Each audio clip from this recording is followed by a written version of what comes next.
The process by which the government can seize people's property without conviction or warrants is being abused by federal authorities. That's according to many conservatives. One America's John Hines has more from Washington. House Judiciary Committee Chairman Bob Goodlatte says asset seizures are appropriate for proven criminals, but can be abused in cases where there's a mistake or someone is innocent.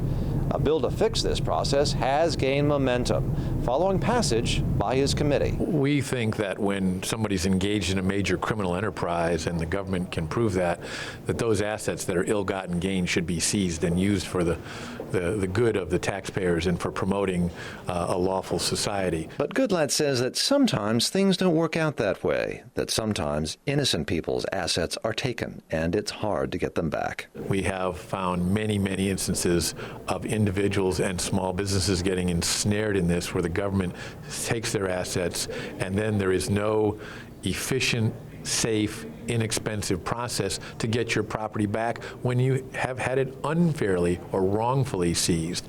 And so this legislation reforms that process, and we marked it up in the Judiciary Committee. We're anxious to bring it to the floor of the House for a vote. Jorge Marin is a policy analyst at Americans for Tax Reform, a conservative advocacy group that is part of a coalition supporting Goodlatte's bill.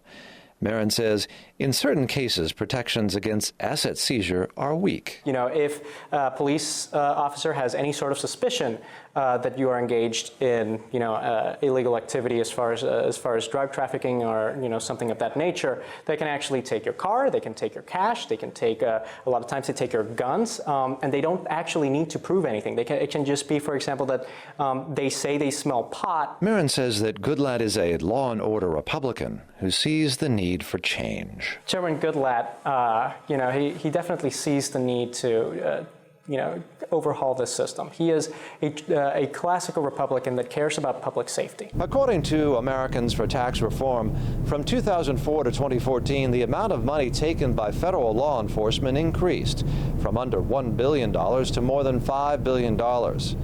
Now it appears if the Congress approves the Due Process Act, that may begin to change. And because of its support from both conservatives and liberals, that seems likely. John Hines, One America News, Washington.